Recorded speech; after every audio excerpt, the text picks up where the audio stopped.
You walk into a room and just know something's off. Someone's lying. Not because of what they said, not because of how they look, but because something deep inside you whispers, this person isn't telling the truth. You dream about your friend's breakup. Weeks before it happens, you see it clearly, you feel it. You wake up with their sadness in your chest, and when you try to warn them, they laugh. That's just a coincidence, they say, but you know it wasn't. At work, someone gives you that weird, sick feeling in your gut. Your skin crawls around them. Everyone else loves them, says they're kind, helpful. 3 months later, they're exposed for stealing from the company. You weren't surprised, not even a little. In meetings, you sit quietly, but it's like watching a movie only you can see. You feel the tension behind the smiles.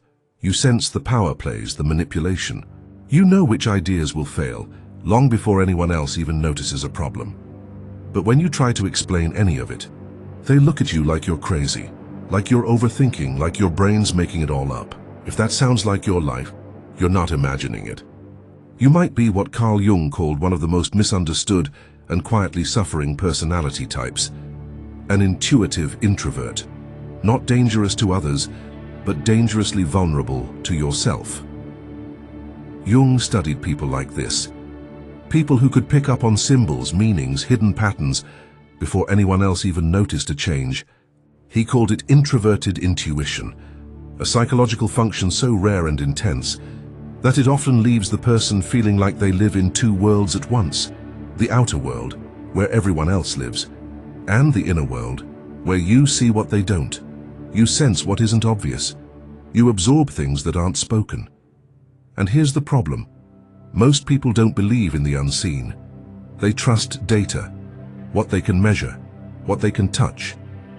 So when you start sensing future events, motives, intentions, they label you as dramatic, paranoid, too sensitive. But it's not sensitivity, it's perception. You're not emotional, you're perceptive. You don't overreact, you oversee. And Jung warned, this way of being can turn into a curse if you're not careful, because while others live in one reality, you live in two, and that's exhausting. When you're the only one who sees the cracks in a person's mask, when you sense that something's wrong but no one listens, when you carry the emotional truth of every room you enter, it starts to feel like you're the problem. So what do? You pull back, you shut up. You learn to keep it all inside, because it's safer to be silent than to be dismissed. Safer to pretend you don't see what you see. And little by little, you disappear from the world. But the intuition never goes away, it just festers. You feel other people's moods like static in your head. You start losing touch with your emotions because you're absorbing everyone else's. You can't relax in crowds. You can't fake small talk. And you can't explain why you feel what you feel. Because how do you explain a gut feeling? A dream that comes true, a pattern no one else can see. That's the curse. You don't just see reality, you see what's underneath it. And the world does not reward people for that. People reward charisma, they reward logic, they reward the obvious. But you're the one who feels the iceberg beneath the surface, and you suffer for it. You're the one who senses the emotional breakdown months before it happens. Who knows when a relationship is rotting on the inside, even if it looks perfect on the outside? Who feels like something terrible is coming, even when everyone says everything's fine? You carry the psychological weight of things no one even knows exist yet. And no one ever says, thank you for warning me. They just call you weird, cold, negative, too distant, too intense, too much. So you start to doubt yourself. You start to wonder, maybe I am the problem. No, you're not the problem. You're just living a kind of truth that doesn't fit into this world's surface-level mindset. But let me ask you this, seriously. Why haven't you subscribed yet? If this feels like it's written from inside your head, if you've been nodding to yourself in quiet disbelief, if you feel like someone finally put words to what you felt your entire life, then why are you still watching in silence? Subscribe, right now, not because I said so, because this space might be the only place you've ever heard your reality spoken out loud. And you know that matters. Like this video, comment if it cut deeper than you expected. Don't pretend you're not feeling this, because silence, that's the curse too. There comes a point when you stop trying to explain yourself, not because you've made peace with the misunderstanding, but because you finally realized they're not capable of hearing you. You could give them the clearest metaphor, the sharpest example, and still it wouldn't matter. They're not listening for understanding, they're listening to defend their version of reality. And your reality? That strange, quiet, symbolic world you live in? It doesn't make sense to them. It's too strange, too uncomfortable, too real. So you start keeping it in. The insights, the dreams, the gut feelings that scream at you before anything even happens. You keep them locked inside your chest like secrets, because every time you've shared them in the past, you were told you were too sensitive, too weird, too in your head. Carl Jung warned us about this kind of isolation. He saw it in his own patients, those with dominant introverted intuition. They didn't just think differently. They saw life through a completely different lens, not linear, not rational, but symbolic, archetypal, timeless. And that kind of vision, it comes with a cost. At first, it just feels like being misunderstood. But over time, it morphs into something darker. Disconnection, doubt, dissociation. You begin to question if what you're seeing is even real. You begin to doubt your own mind, because no one around you reflects it back to you. And this is the first layer of the curse. You become so used to not being seen that you start to turn invisible to yourself. You bury your intuition. You dismiss your own warnings. You start to gaslight your gut. Maybe I'm overreacting. Maybe I'm imagining things. Maybe I really am the problem. But deep down you know that's not true, because you've seen it happen too many times. You felt someone was lying and they were. You sensed something bad was coming and it did. You warned someone about a person and they got hurt, but no one remembers that part. They only remember how weird you sounded, how uncomfortable your words made them feel. So you play the role, you show up, you smile, you nod. But inside, you're miles away. Your mind is tracing patterns. Your chest is tracking energy shifts. Your subconscious is screaming warnings in a language no one else speaks. And when something bad happens, you're not even surprised. You saw it coming. That's the weight of being intuitive. You carry knowledge before it's welcomed. You feel things before they're spoken. You know things you can't explain. But when no one believes you, when no one validates that part of you, it doesn't feel like a gift. It feels like madness. This is why Jung believed the intuitive introvert is often at risk of collapse. Because if the inner world isn't grounded by some kind of outer anchor, it becomes a labyrinth. You get lost in your own insights. Your visions spiral into obsessions. Your mind keeps going deeper. But there's no rope, no map, no one waiting at the exit. So you learn to keep things light on the surface. You don't talk about your dreams that come true. You don't talk about the cold shiver that hits you before betrayal. You don't talk about the way a person's energy can feel like poison, even when they're smiling. You just observe, analyze, detach. It's safer that way. But the safety comes with a cost. Because when no one truly sees you, when your most powerful sense has to be silenced just to survive, you begin to question your own identity. You don't fit into the social world because it feels fake. But you can't fully escape into your inner world because it's overwhelming. So you live in between, half present, half lost. There's a sadness in intuitive people that's hard to name. It's not depression in the traditional sense. It's more like grief, a mourning for something you never had. Understanding, resonance, truth. You've been a mirror to everyone else, reflecting their wounds, their patterns, their blind spots. But who mirrors you? Who understands what it's like to walk into a room and instantly feel the emotional residue left behind? Who understands what it's like to fall asleep and dream of something that ends up happening weeks later, and then sit there in silence because no one would believe you? Who understands what it's like to carry all that unseen knowledge and never have a safe place to speak it? Jung called this the burden of the seer, the one who sees beyond the veil but walks alone because of it. Not because they want to, not because they choose to, but because most people aren't ready for that kind of vision, that kind of depth, that kind of truth. And when you live in a shallow world, depth becomes a threat. So you hide it, you shrink it, you apologize for it. But the truth doesn't go away. It waits, in your body, in your dreams, in the space between conversations. And eventually, it starts to ache. It becomes a pain you can't name, a hunger you can't satisfy, a pressure that builds with every lie you swallow, every mask you wear, every time you pretend you don't know what you know, because deep down you always know. There's a moment in the life of an intuitive introvert when the world outside becomes so unlivable. You start spending all your time on the inside, and at first that feels like salvation. You retreat into the quiet, the patterns, the symbols. You go deeper than anyone else. You start connecting the dots between dreams and reality, between people's words and the hidden truths behind them.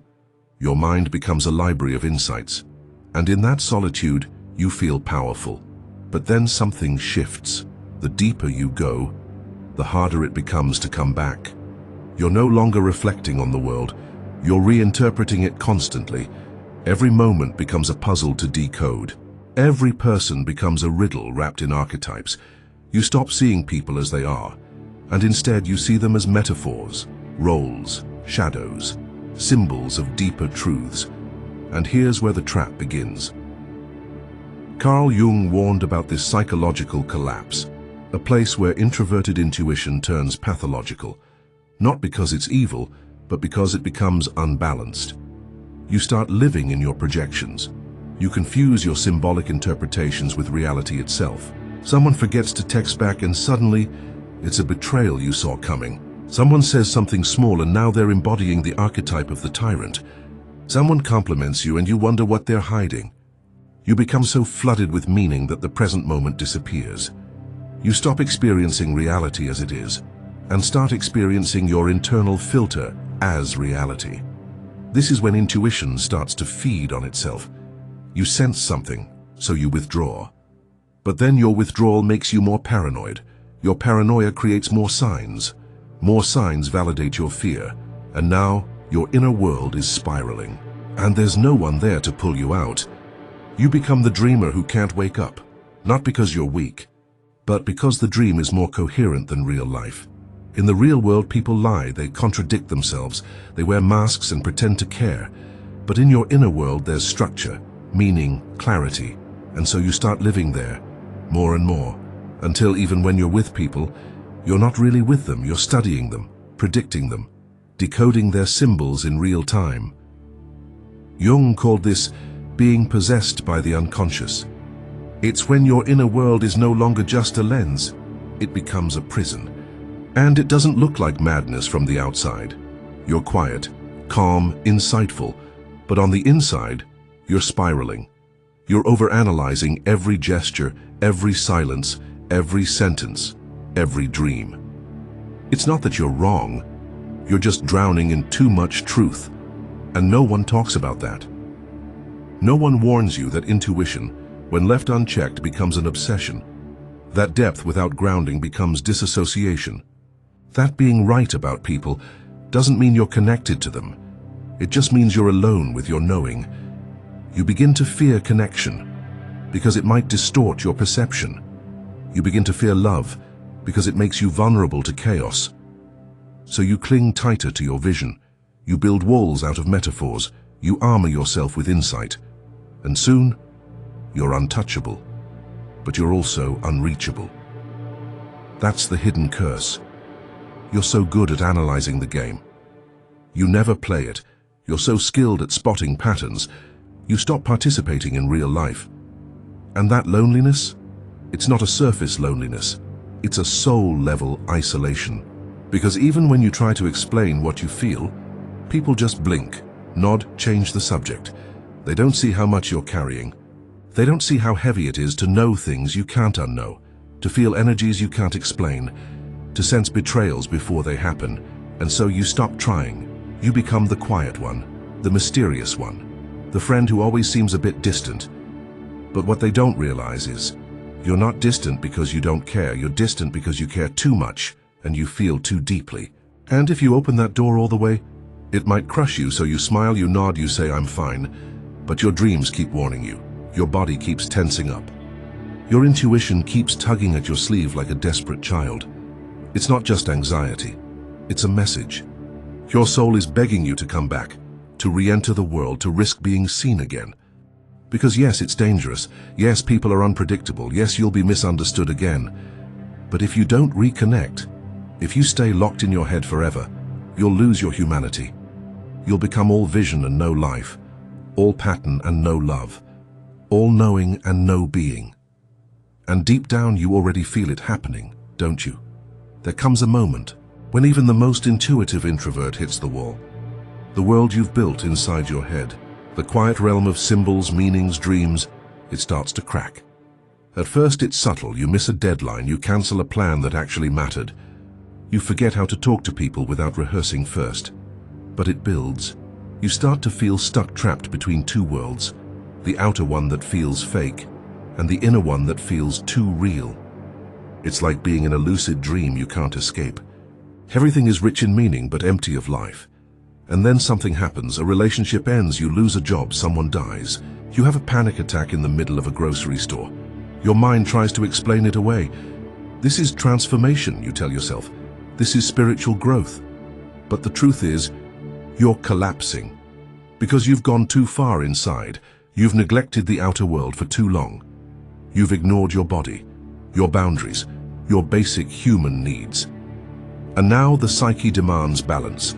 Carl Jung warned that if we do not consciously work to integrate the parts of ourselves we've disowned, they will erupt uncontrollably.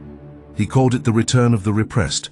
All those instincts you buried, all the anger you intellectualized, all the desires you labeled low vibration, they don't disappear. They wait. They stalk you from the shadows of your mind. And when they rise with force. You might lash out at someone you love. You might sabotage an opportunity. You might fall into depression, addiction, isolation. You tell yourself you're just tired, burned out, misunderstood, but deep down,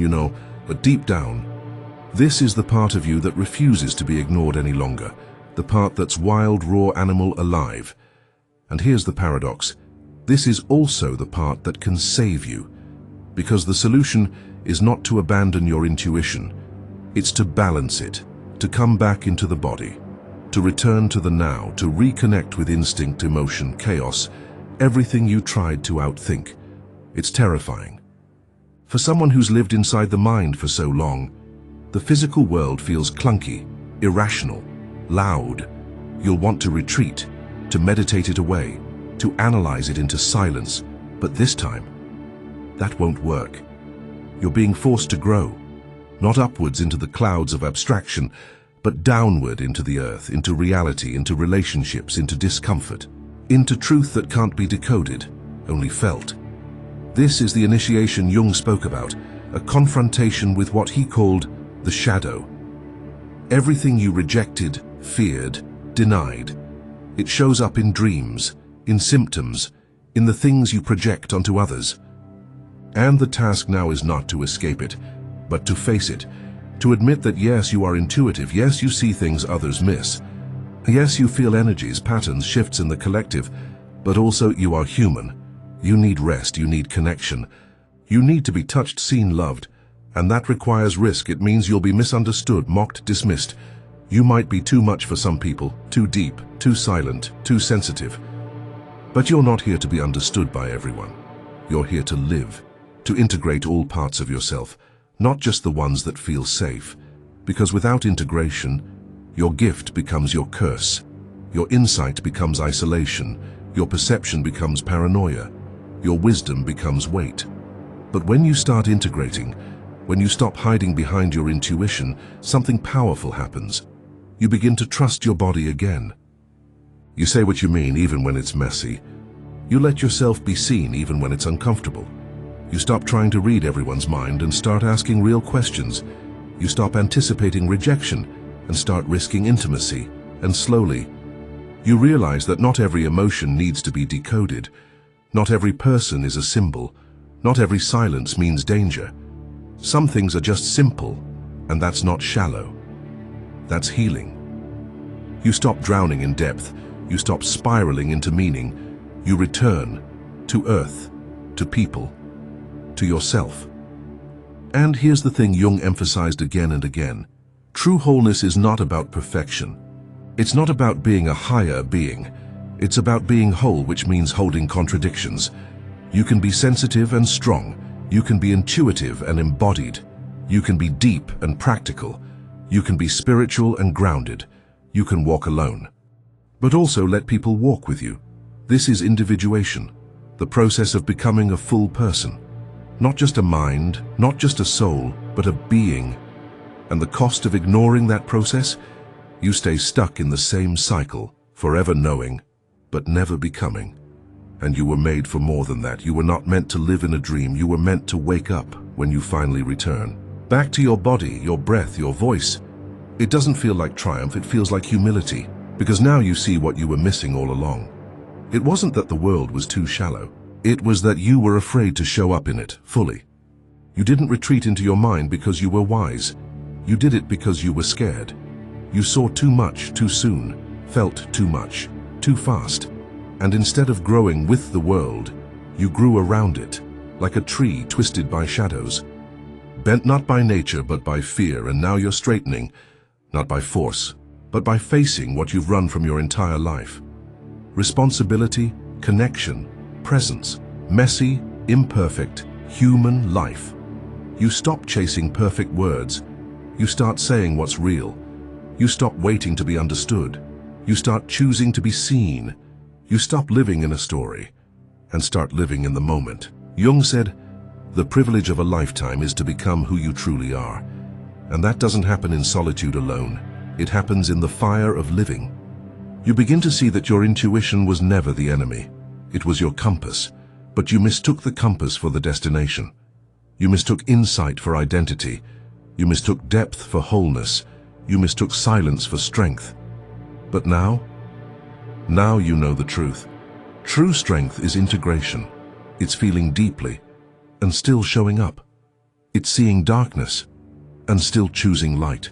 It's knowing what could go wrong and still loving anyway. Because what good is inner clarity if you're too afraid to act on it? What good is perception if you never move your feet? You don't need more knowledge. You need more courage. The courage to be misunderstood. The courage to be awkward. The courage to be visible. To stop hovering above life like an observer and start participating like you were born to. Because you were. You were not meant to live in fragments. You were not meant to escape into thought. You were not meant to wait until you're ready. You were meant to engage, to touch, to taste, to feel, to laugh so hard it breaks the pattern, to cry so hard it softens your armor, to speak so honestly it terrifies your ego. This is not the end of your journey as an intuitive introvert. This is the beginning of your life as a whole person. You'll still sense things others don't. You'll still walk alone sometimes. You'll still hear the whispers in a room full of noise. But now you'll stop running from it. You'll stop drowning in it. You'll stop making it your cage. And for the first time, you'll make it your power. Because now, you're not just intuitive. You're embodied, not just aware, but alive. And the world needs you that way. We don't need more people who can analyze. We need people who can feel. We don't need more escape. We need more presence. And you've been preparing for this your whole life, not to disappear into your mind, but to return with something worth sharing. Not as a ghost, but as a force. So if you've made it this far, you know this isn't just a video. It's a mirror. And if you saw yourself in it, then maybe it's time to stop hiding behind that mirror and start stepping through it right now. Don't just close this tab and go back to scrolling. Comment something real. Tell me what hit you hardest. Tell me what you've been afraid to admit. And if you're still watching and you haven't subscribed yet, ask yourself why. Because the truth is, if you watched this entire journey and you felt seen, felt challenged, then you owe it to yourself to stay in this kind of space. Subscribe right now, not for me, but for the part of you that's been waiting for someone to say this out loud. Hit that button, join this channel, and become the kind of person who doesn't just think deeply, but lives deeply. Because that's the real transformation. That's the real individuation. And that's the only way out of the curse. You don't escape it. You evolve through it, and on the other side, you don't just feel powerful, you are.